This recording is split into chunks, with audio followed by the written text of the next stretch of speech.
అంటే 175కి 58 సీట్లు పైన జనసేన అడుగుతుంది అని. గౌరవప్రదమైనటువంటి సీట్లను మనం కోరుకుంటున్నాం అన్నాడు. What is the meaning of గౌరవప్రదం అంటే? అంటే 170లో గౌరవప్రదం ఎంతో మీరన్ను కోటేశ్వరరావు అన్న చెప్పండి, ఎందుకంటే సీనియర్లు కాబట్టి మీరంతా. గౌరవప్రదం అంటే ఎవరైనా 50% కనీసం అట్లీస్ట్ 40% సీట్లు దాన్ని గౌరవప్రదం అంటారు ఒక 2 రాజకీయ పార్టీలు పొత్తులో ఉన్నప్పుడు. ఇప్పుడు ఏంటి, తెలుగుదేశం కరపత్రికలో రాసింది, మేమేదో సృష్టించింది కాదు కదా. ఆంధ్రజ్యోతి తెలుగుదేశం కరపత్రిక వాళ్ళు రాసినటువంటిది ఏంటి, 32 సీట్లు కోరిన జనసేన అని, 20 చోట్ల ఏకాభిప్రాయం, మరో 5 ఇచ్చే ఛాన్సు, 27 అడుగుతున్న పవన్. అంటే ఆయన 27 అడుగుతున్నాడు, ఒక 20 కన్ఫర్మ్ చేశారు, ఇంకొక 5 పడేస్తామని అంటున్నారు అని రాశారు వాళ్ళు. అవును. అంటే 175లో 25 సీట్ల కోసం ఈ వాళ్ళు ఆరాట పడుతున్న వాళ్ళు మేము బలంగా ఉన్నాం మమ్మల్ని రేపు అంటారండి గంగిగోపాలు గెలిటెడ్ చాలు, మాకు ఉన్న సీట్లని 25 చాలు, ఆ 25 గెలుస్తామని చెప్పుకునే అవకాశం ఉంటుంది కదా.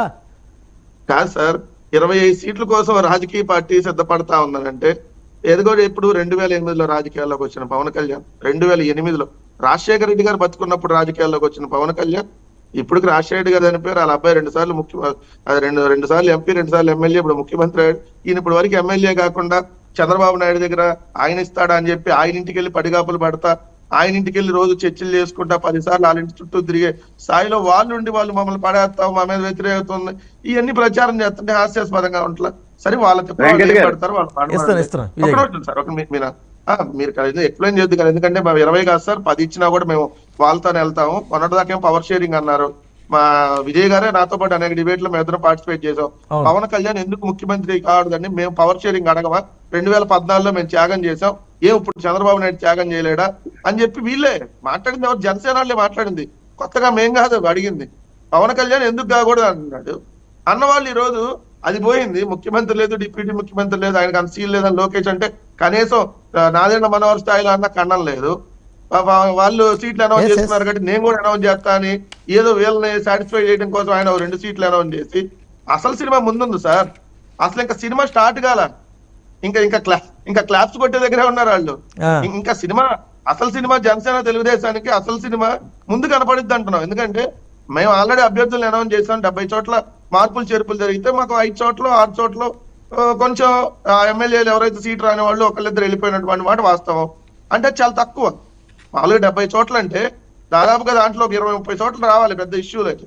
ఎక్కడా లేదు కదా, ఒక 4-5 ముందు లేని వాళ్ళు 4 వెళ్ళిపోయారు, కోటన్ రెడ్డి అట్లాంటి వాళ్ళందరినీ ముందే వెళ్ళిపోయారు. ఇప్పుడు కొత్తగా అనౌన్స్ చేసినాక ఒక 3 ఎవరైతే పార్టీలో సీట్ రాని వాళ్ళు అవతల పార్టీలో సీట్ వస్తుంటే పోయిన వాళ్ళు ఉన్నారు. సో అంతకంటే మా దగ్గర కాదండి. ఒక మాగుంటా ఒక బాలశౌరి చేసినప్పుడు రాలా ఇక్కడ చాలా మంది సిట్టింగ్ వెళ్ళిపోతున్నారు కదా. నిన్న బాలశౌరి వెళ్ళారు, బలమైన ఆరోపణలు చేశారు. జగన్ అసలు ఇంత అవివేకమైన సీఎంని ఎక్కడ చూడలేదన్నారు. అంటే మచిలీపట్నం మళ్ళీ పార్లమెంట్ ఇచ్చింటే జగన్మోహన్ రెడ్డి మంచివాడని మళ్ళీ ఆయనే పొగిడేవాడుగా, అంతే కదా సార్. రైట్. మంగళగిరి ఆర్కేకి ఇచ్చుంటే బ్రహ్మాండం అసలు అని చెప్పి మళ్ళీ పొగిడేవాళ్ళుగా. సీట్ రానాళ్ళు ఎవరో ఒకళ్ళు విమర్శలు చేసి వెళ్ళిపోతే దాన్ని ఎట్లా పరిగణలో తీసుకుంటాం? మెజారిటీ ఉన్నారు కదా, ఎక్కడో 1-2 పోయారు సీట్ రాని వాళ్ళు కూడా. ఇప్పుడు సీట్లు ఇవ్వల వాళ్ళు కూడా మా పార్టీని అంటి పెట్టుకొని ఉన్నారు కదా. ఇప్పుడు కొంతమంది మార్పులు చేర్పులు చేసాము, దానిలో భాగంగా కొంతమందికి ప్రమోషన్లు వచ్చినాయి, ఎమ్మెల్యే నుంచి ఎంపీకి పంపిస్తుంది జరుగుతుంది. సో మా పార్టీ 175 టార్గెట్ పెట్టుకున్నాం కాబట్టి ఖచ్చితంగా మార్పులు చేర్పులు ఉంటాయి. మేమేదో 110 120 ఏదో